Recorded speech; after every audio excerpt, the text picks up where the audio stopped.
오늘 봉독한 로마서 11장 13절로 24절까지의 말씀을 가지고 버려진 가지에서 은혜의 주인공으로란 제목으로 하나님의 말씀을 선포합니다. 한번 따라합시다. 버려진 가지에서 은혜의 주인공으로. 오늘 주일 예배에 오신 여러분들을 환영하고 축복합니다.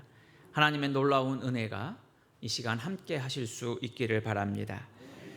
우리가 인생을 살고 신앙생활을 하면 그 신앙생활의 시간의 흐름에 따라 경험들이 축적되게 됩니다.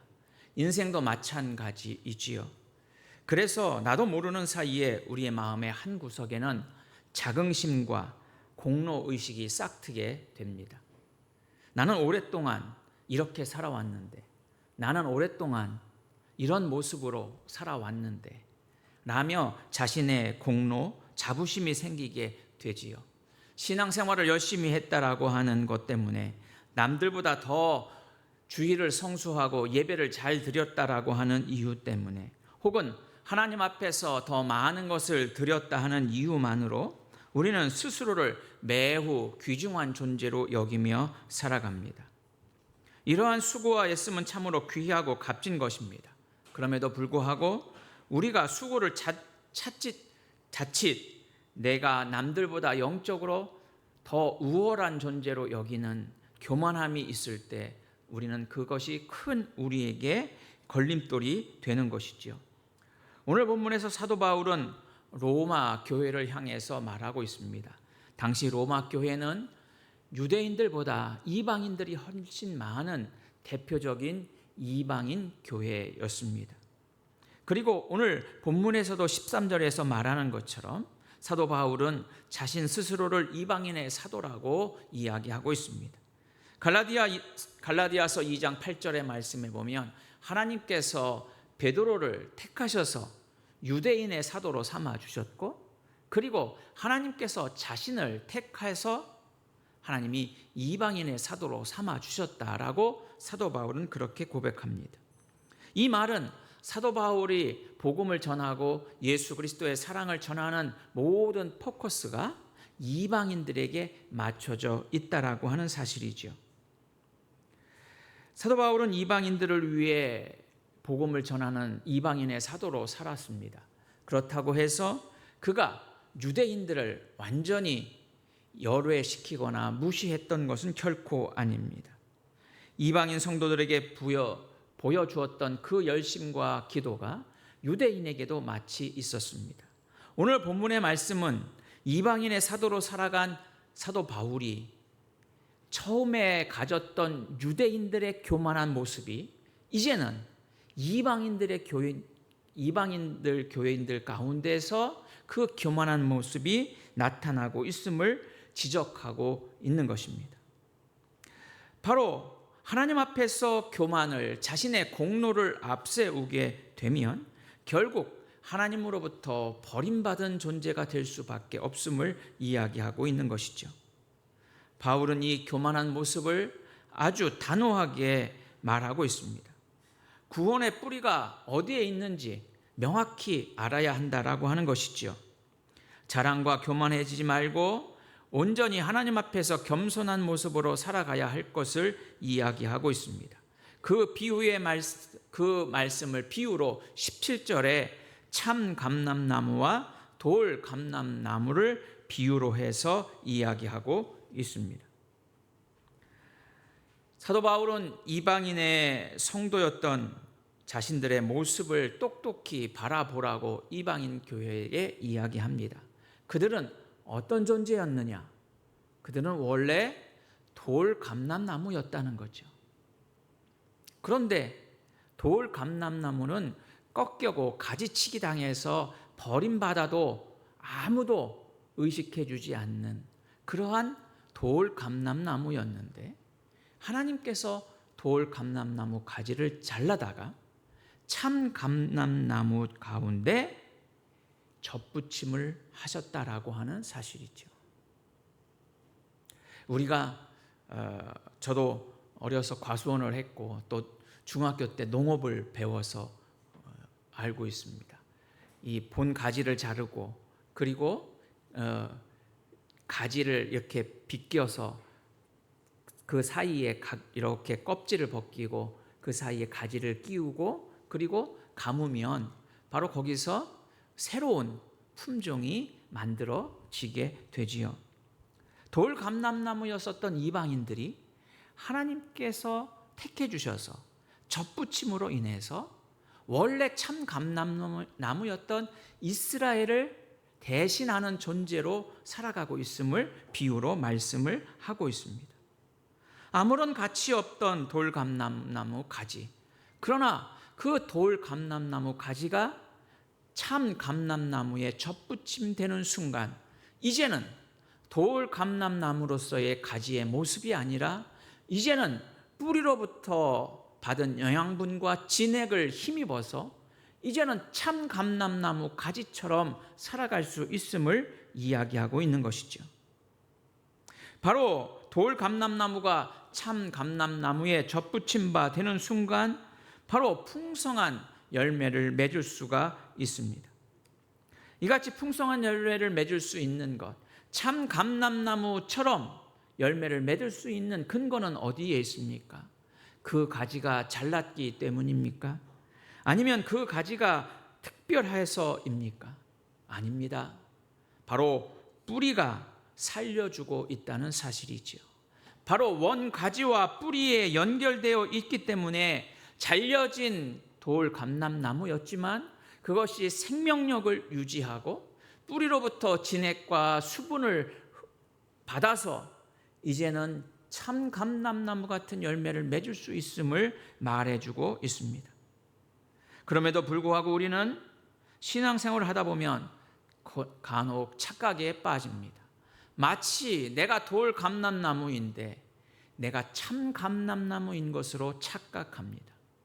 내가 돌 감람나무 가지인데 마치 내 가지가 특별해서 내가 아름다운 열매를 맺고 있는 것으로 착각합니다. 내가 신앙생활을 오래 했고 내가 신앙생활을 잘 해온 덕분에 지금의 모습이 있는 것으로 우리는 착각합니다. 그래서 내가 하나님을 붙잡고 있었고 내가 교회를 지탱하고 있었고 그리고 내가 신앙을 유지하고 있었다고 스스로 생각하게 되지요. 그러나 오늘 18절 말씀처럼 하나님은 오늘 우리에게 말씀합니다. 그 가지들을 향하여 자랑하지 말라. 자랑할지라도 내가 뿌리를 보존하는 것이 아니요 뿌리가 너를 보존하는 것이니라. 사랑하는 성도 여러분, 우리가 뿌리를 지탱하고 있습니까? 그렇지 않습니다. 뿌리가 우리를 지탱하고 있습니다. 뿌리는 예수 그리스도를 상징하고 있습니다. 바로 뿌리는 하나님의 구원의 언약을 말씀하고 있습니다. 바로 우리가 돌 감람나무 가지였지만 참 감람나무 가지에 접붙임 바 되었을 때 그 생명을 유지할 수 있고 풍성한 수확을 맺게 되는 것이지요. 우리의 신앙의 삶과 우리의 삶을 지탱하고 있는 것은 내 가지가 잘났기 때문이 아니라 우리가 뿌리인 예수 그리스도에게 접붙임 바 되었기 때문에 우리는 생명을 유지하고 그리고 지탱하며 그리고 열매를 맺으며 살아가게 되는 것입니다. 그러므로 구원의 주도권은 나에게 있는 것이 아닙니다. 인생의 삶의 주도권이 나에게 있지 않습니다. 철저하게 하나님께 있습니다. 하나님이 우리를 사랑해 주셨습니다. 그리고 하나님이 우리를 구원해 주셨습니다. 그리고 하나님은 끊임없이 우리를 지키시고 인도해 주십니다.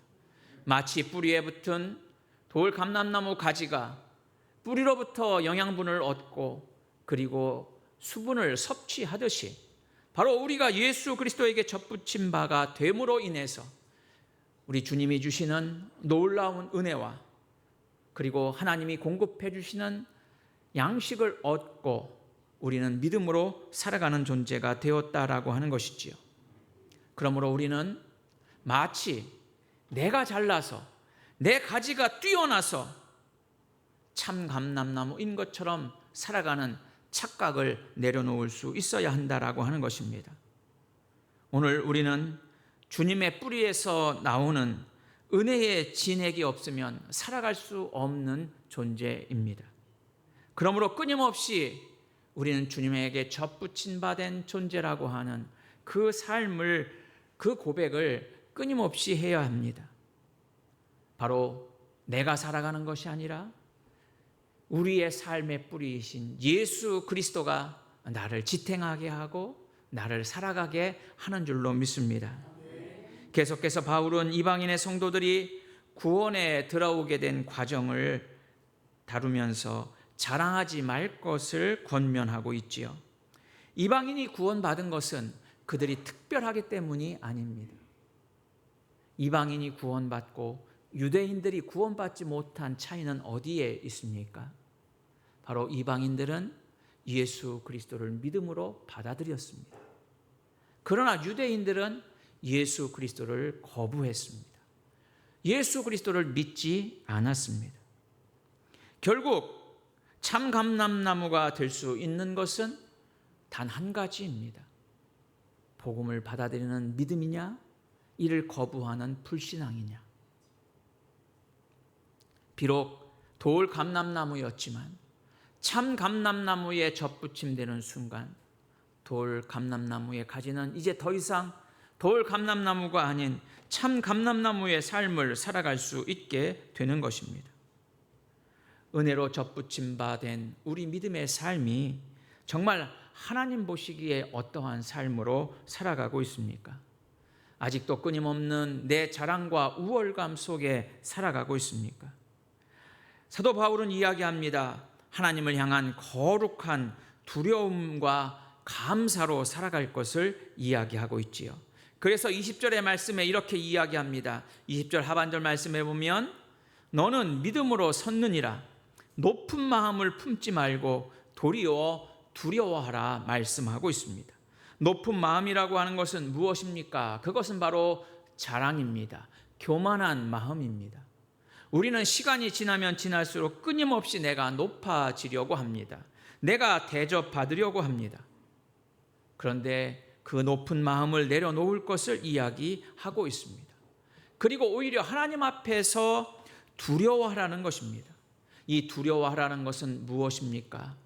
하나님의 위대함과 하나님의 그 높으신 앞에 공포와 두려움이 아니라 그 하나님의 위엄을 앞에 우리가 겸손한 존재로 살아가야 할 것을 이야기하죠.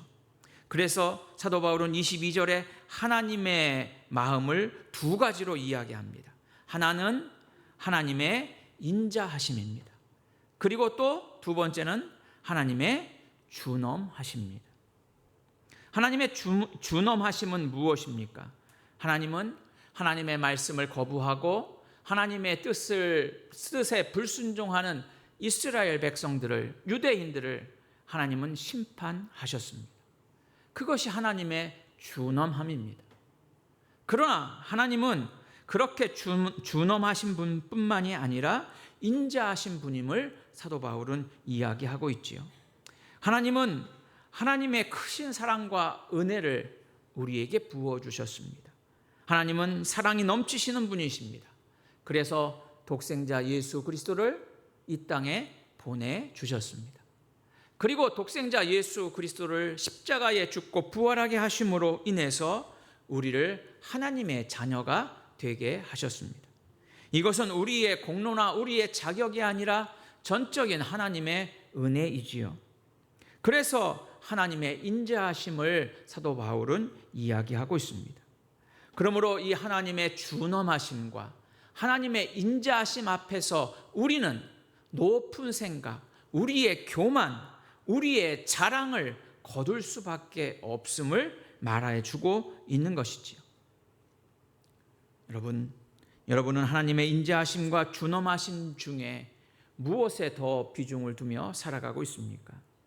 하나님은 마치 동전의 양면처럼 준엄하심과 인자하심의 모습으로 우리 가운데 계십니다. 그러나 우리는 끊임없이 하나님 앞에 교만하고 높은 마음을 가지려 합니다. 사도 바울은 이 영적인 교만을 끊임없이 내려놓으라고 말하고 있습니다. 내가 남들보다 더 거룩한 것처럼, 내가 남들보다 더 봉사하고 헌신한 것처럼 끊임없이 우리 안에 주어지는 교만의 마음, 높은 마음을 내려놓을 것을 말하고 있지요. 그리고 하나님 앞에서 가져야 할 마음은 높은 마음과 교만한 마음이 아니라 하나님 앞에서 하나님을 두려워하는 마음, 하나님 앞에 겸손한 마음을 가질 것을 말하고 있습니다. 바로 하나님의 인자하심과 준엄하심의 그 하나님의 마음을 아는 자는 날마다 하나님 앞에서 겸손한 모습으로 살아갈 수 있게 된다는 것이지요. 우리가 하나님 앞에 겸손해진다는 것은 무엇입니까? 그것은 바로 하나님을 철저하게 신뢰하고 의지하는 것입니다. 하나님의 사랑과 은혜를 의지하고 하나님이 베푸신 은혜에 감사하고 하나님이 우리의 아버지가 되심을 경외하고 살아가는 것, 그것이 바로 하나님 앞에서 두려움으로 살아가는 모습이 되는 것입니다. 사랑하는 성도 여러분, 나의 자랑을 내려놓읍시다. 우리 안에 있는 높은 마음을 거두어 냅시다. 그리고 우리 안에 하나님의 마음으로 채웁시다. 하나님의 인자하심과 하나님의 준엄하심의 마음으로 하나님의 사랑과 정의가 우리 가운데 차고 넘치는 여러분들의 복된 믿음의 삶이 될 수 있기를 바랍니다. 사도 바울은 여기서 그치는 것이 아닙니다. 우리의 시선을 나 자신에서 머무는 것이 아니라 이제는 하나님을 알지 못하는 자들을, 그리고 교만해진 그리스도인 이방인들에서 이제는 그들의 시선을 유대인에게 돌릴 것을 이야기하고 있지요. 바로 우리의 시선이 나에게서 머무는 것이 아니라, 우리의 가족에서 머무는 것이 아니라 믿지 않는 자들을 향해서, 그리고 우리가 멸시하고 경멸하고 쉽게 여기던 생명들을 향해서 열려 있어야 함을 오늘 본문은 이야기하고 있습니다.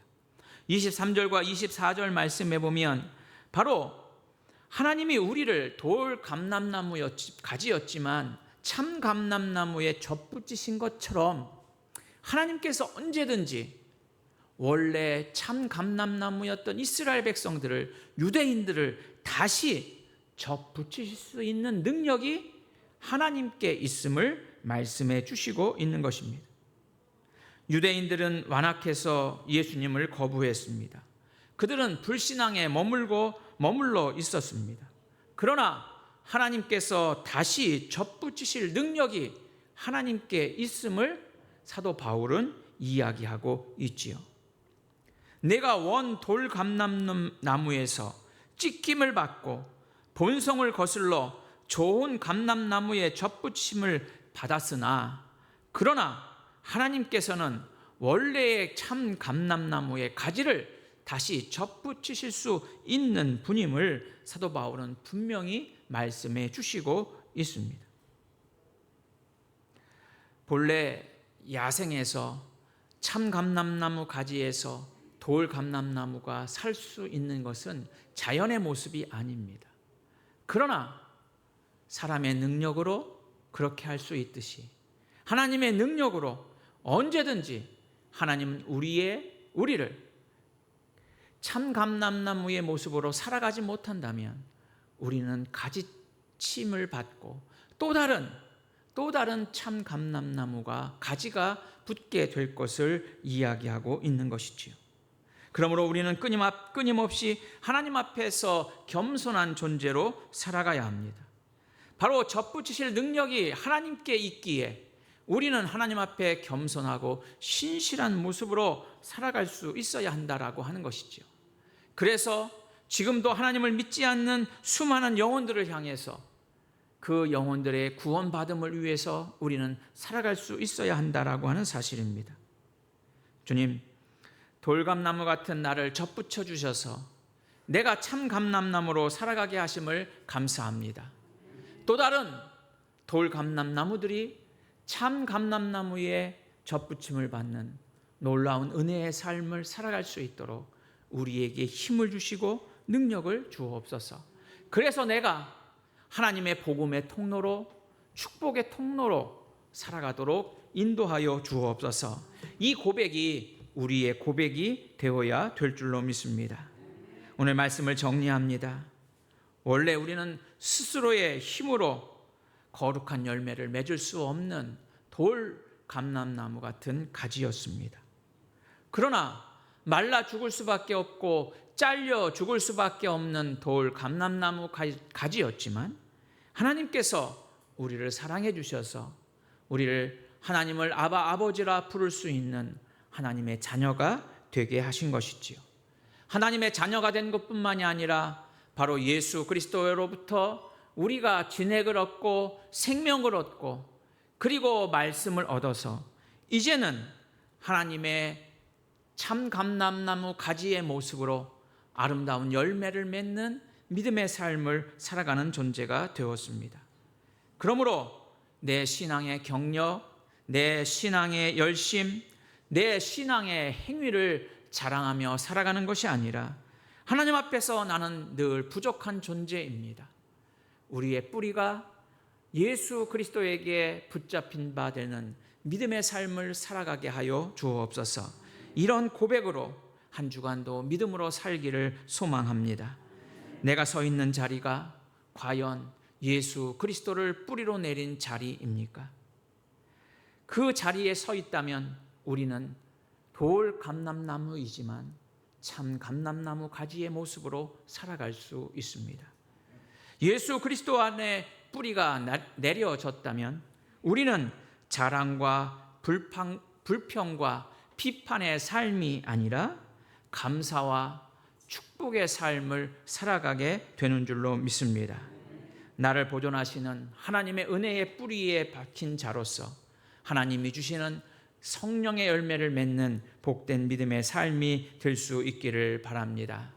나를 친히 지탱해 주시는 하나님의 인자하심과 하나님의 겸손함 앞에 겸손한 모습으로 그리스도 안에 뿌리가 박혀서 날마다 하나님의 영광을 드러내며 풍성한 열매를 맺는 은혜의 주인공이 되는 복된 한 주간의 삶이 될 수 있기를 주의 이름으로 축원해 드립니다. 기도합시다.